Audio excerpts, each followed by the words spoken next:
One was the world's greatest passenger jet. The other was the world's greatest fighter jet.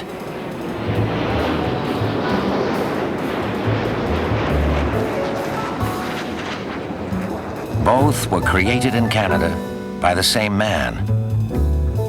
Both met the same fate.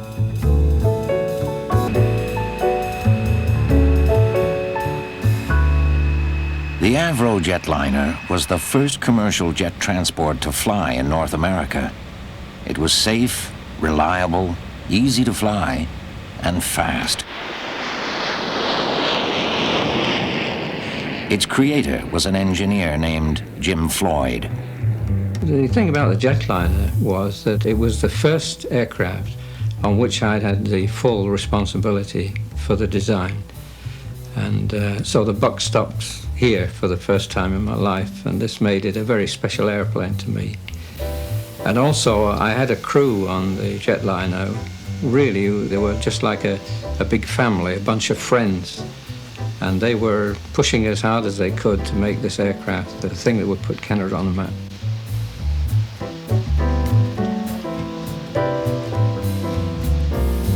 They began work on the plane that would open the jet age in the spring of 1946. For Jim Floyd and his team of young engineers, it was the project of a lifetime.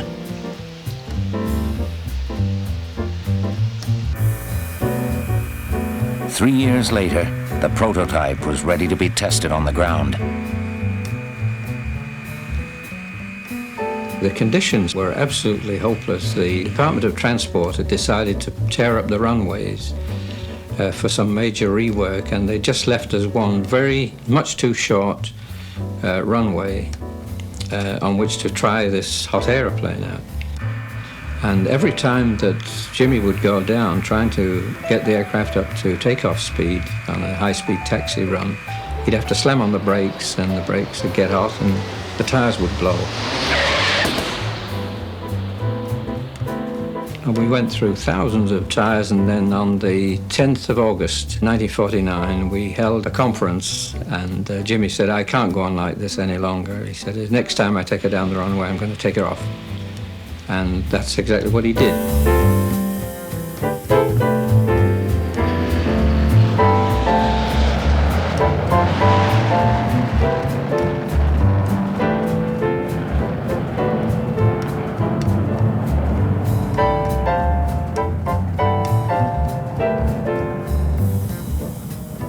The pilot was Jimmy Orell. But the man who flew the Jetliner the most was his co-pilot, Don Rogers. The Jetliner was really a remarkable experience from my point of view. Being the first jet transport that I'd flown, the performance was outstanding, the acceleration and the initial climb. And the surprising part of it was how quiet it was, because with the jet engines, we were able to talk to each other without using headphones, just in normal tone of voice. The response of the aircraft and the controls and everything went so well.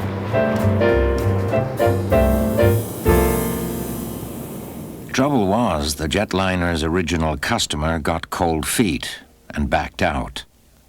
Trans-Canada Airlines, the forerunner of Air Canada, decided that it could make do with its propeller planes instead. So Avro took the plane to the United States in search of new backers. The first flight we did was from Toronto to New York. And when we arrived down there, in about half the time of any other scheduled airline, I was absolutely staggered at the scene down there, because the New Yorkers had heard of this airplane coming down, and they were stacked about 4 or 5 deep around the perimeter of the airfield. The news people were there with all the cameras and so on and so forth, and we could hardly get out of the airplane. Then we were escorted into the city, into the hotel, with a police escort on motorcycles going through all the stoplights and just being taken rapidly into the hotel. And this was quite an outstanding experience for a young fellow like me from Dundas, Ontario.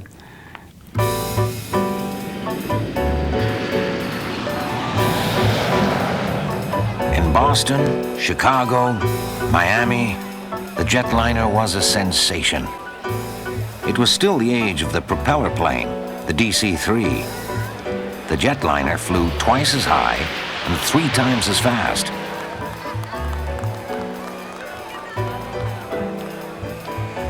For most people, it looked like something out of science fiction. Wherever the jetliner went, it created a tremendous amount of interest and also some consternation because the air traffic controllers were having a real problem with the jetliner. Don Rogers would report his position at 35,000 feet and 450 miles an hour, and the air traffic controller would come back and say, "You mean 3,500 feet?" And check your speed again. That can't be right. They just weren't used to these speeds and altitudes at that time. Also, the airport managers were having problems with the jetliner. They thought it would burn up runways and destroy the terminal buildings, this fire-spitting monster. And in one case, there was a guy with a long stick holding a kerosene-soaked rag right into the jet pipes to see if they'd set on fire, and they didn't. So the jetliner finally became accepted as a normal airplane on the ground, despite the fact that it was such a phenomenal airplane in the air. Canadian Minister of Defense Production C.D. Howe wanted fighter jets for the Korean War. Howe wanted Avro to stop all work on the jetliner until they'd met his production quotas. The delay threatened to last for years.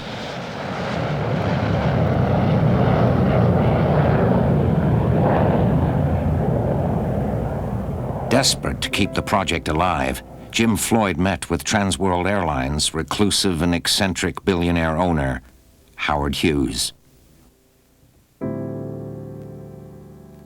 Hughes saw the aeroplane and he was quite intrigued with this one-off aircraft. It was the only jet transport flying in North America at that time. And he wouldn't let his engineers get anywhere near it. He took it to one corner of the field and roped it off and put guards on it, and he flew the aircraft a number of times. When I first took it down, I expected it to only be there for a week or 10 days, but we worked for 6 months with Howard Hughes. He was an outstanding pilot, I thought. He tended to do his approaches a little higher speed than necessary, but this made it possible to give very smooth landings, which he liked to do. He never wore a watch and never carried any money. When we'd finish a flight, he'd ask for the time because he didn't have a watch, and we'd tell him what time it was, and we'd head off to the city, and he'd say, "I'm late for an appointment." He'd be looking for a telephone booth and pull over to the telephone booth, get out and feel in his pockets, and he'd do the same thing every time. He'd feel in his pockets, and then he'd turn to me and say, "Don, can you loan me a dime for the telephone?" Because he never carried any money. I had a number of sessions with Hughes, engineering sessions, and I remember one in a penthouse at the Beverly Hills Hotel, where we went through a 13-hour session with him, just he and I. And we had all the drawings laid out on the dining room table in the apartment there, and he wanted to go through every single nut and bolt on the airplane so he'd know something about it. He was a good engineer as well as a good pilot. And he became besotted with the airplane, virtually, and he tried to persuade the company to build him 30 for use on TWA, his airline. But C.D. Howe got wind of this and sent a cryptic note to our president to say, any such use of your floor space will not be tolerated. And so that was the end of that. Even after it was cancelled, it still flew for another 5 years, and so we could see this beautiful airplane flying and doing its stuff all the time, and yet we couldn't sell it. And the reason we couldn't sell it is because C.D. Howe said we couldn't sell it. When the program was canceled, the airplane was just cut up, and it was just a real hard blow for me because the airplane was so pleasant to fly, and I'd spent so many hours test flying and demonstrating it and enjoying it that I just couldn't go down into the hangar for a couple of days while they were doing all this cutting up stuff and the chunks of metal going crash onto the hangar floor. So it was a real personal blow. I think that when the jetliner was destroyed, that an era when Canada had the tiger by the tail in civil transports had passed, and that was just a great shame.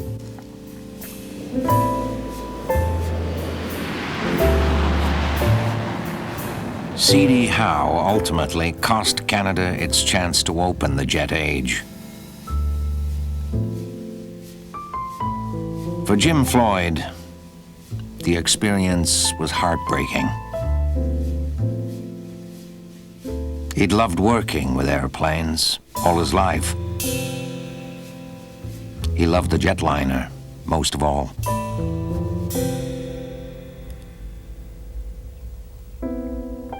Jim Floyd was born in 1914. He grew up near the Avro Aircraft Company in Manchester, England. He started working at Avro as an apprentice at the age of 15, installing wiring, machining parts, building undercarriages and tail fins. Floyd learned about airplanes firsthand. By 1934, he'd worked his way into the company's design office, where he'd always wanted to be. He met his future wife Irene in the drafting department. They married in 1940. During the war, they worked together on the famous Lancaster bomber.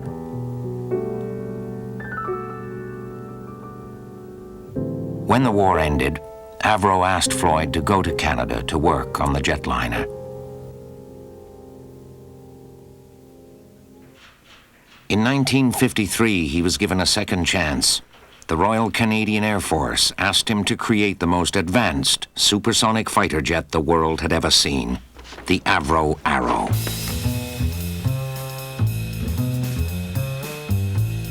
The schedule on the Arrow was so tight that there was no way that we could build two prototypes and then reflect all of the changes into production drawings and tooling.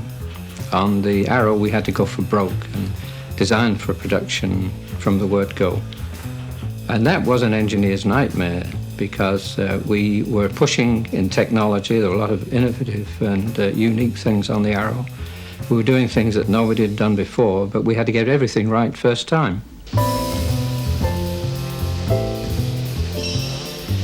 The Air Force wanted a plane that could maneuver above the sound barrier. They wanted a brand new engine and a brand new missile system. And they wanted it yesterday. The costs began to skyrocket almost immediately.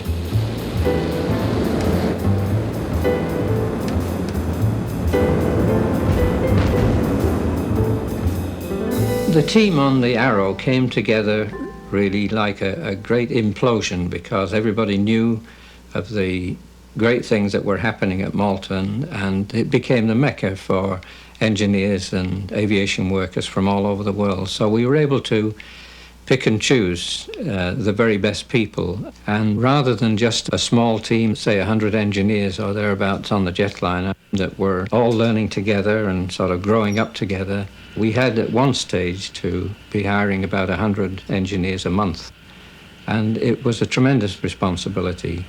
When we started the Arrow project, my hair was dark, and when we finished the Arrow project, it's like it is now. By the mid-1950s, Cold War tensions were escalating. Floyd had no time to make changes in the aircraft's basic design. He and his team had to hope they'd gotten it right the first time.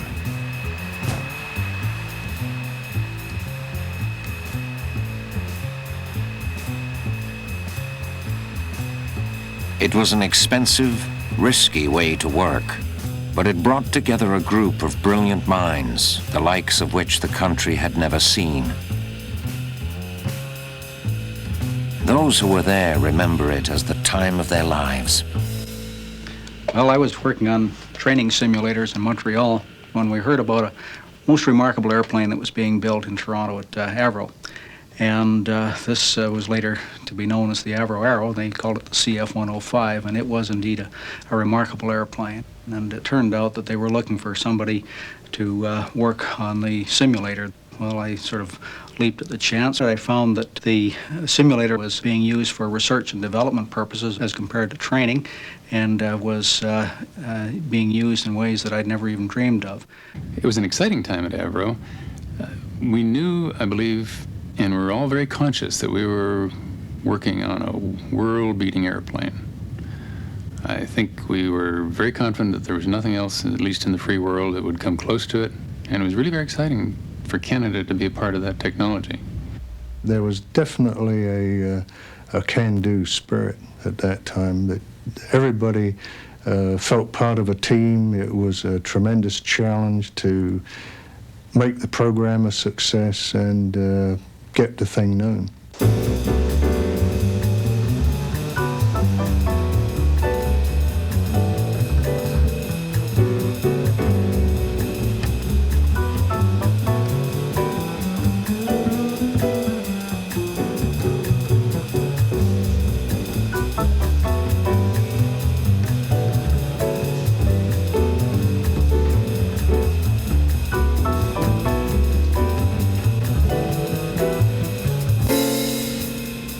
March 25th, 1958, the Arrow was ready to fly, just as controversy was coming to a head. Critics claimed that the cost of each $2.5 million jet was actually $12.5 million. Canada was too small a country for a program this ambitious. They demanded that the Arrow be axed.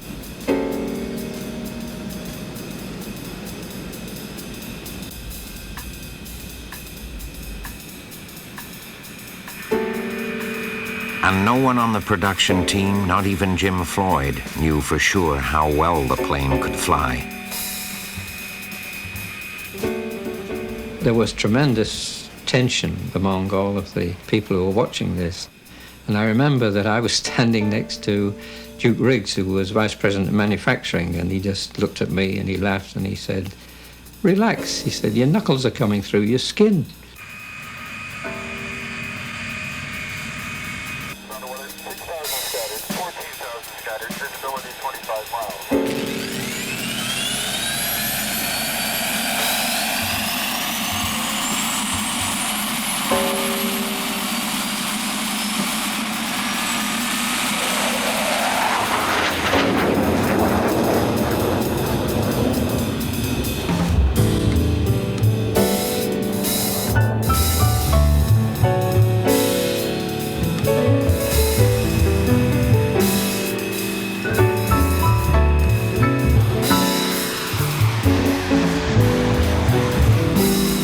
Test pilot Jan Zurakowski put the Arrow through its paces.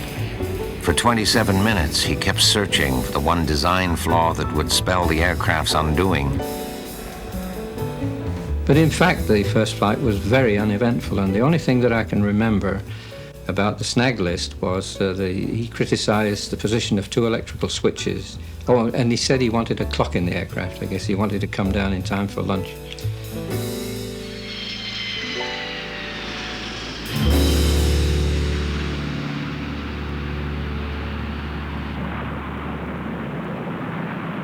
The Arrow was really very advanced. Its performance at altitude is actually better than the present-day jet fighters. Its capability of steep turns and maneuverability and so on. It had very long range and very heavy load capability. I don't think we've outstripped the Arrow yet. 8 years earlier, Jim Floyd had given the country the ill-fated Jetliner. But the Arrow was different. Its customer was the government of Canada.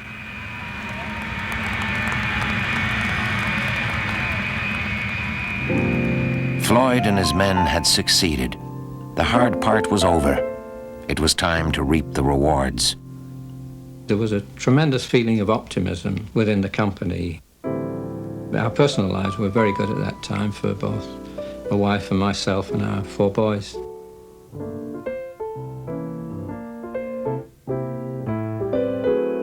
We had just moved into a new house in Oakville, out on the lake, with our first and last swimming pool. And we'd built a cottage with our own fair hands over a 10-year period.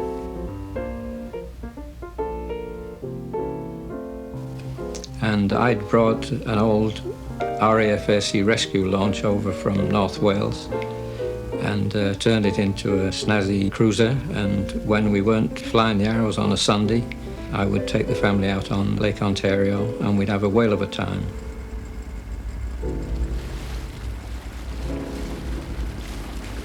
It all seemed too good to be true, and of course that's how it turned out to be.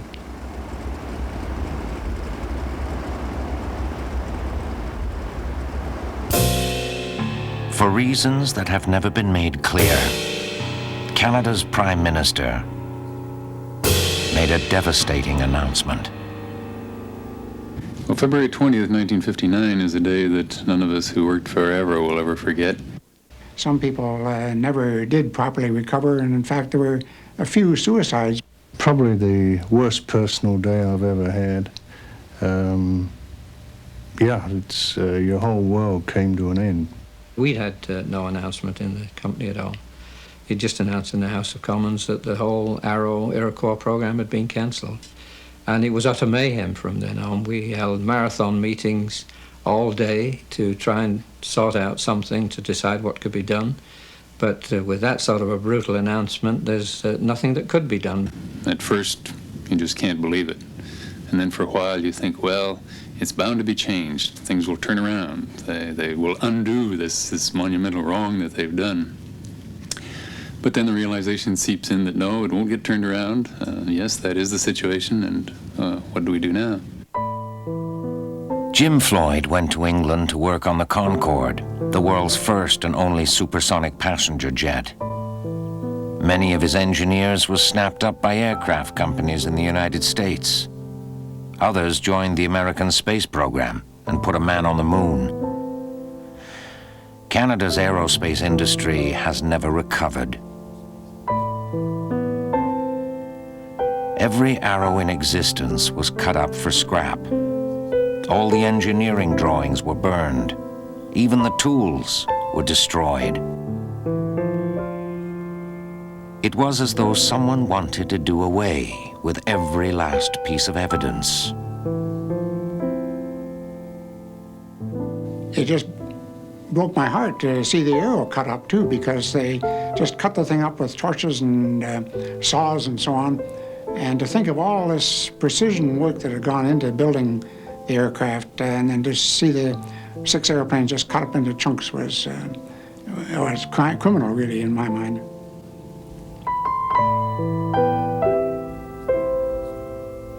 Why was the Arrow destroyed? Why did the Jetliner never go into production? Was it short-sightedness? Was it really the cost? The most credible theory is that American interests convinced the Canadian government that it would be wiser and cheaper for Canada to buy American planes and stop building its own. Canada has been paying the price ever since. Probably the 13 years that I spent at Avro were the best and most formative years of my life. We took on the world, and we succeeded. And despite the fact that everything that we did was finally destroyed, at least those of us who were there know what we achieved.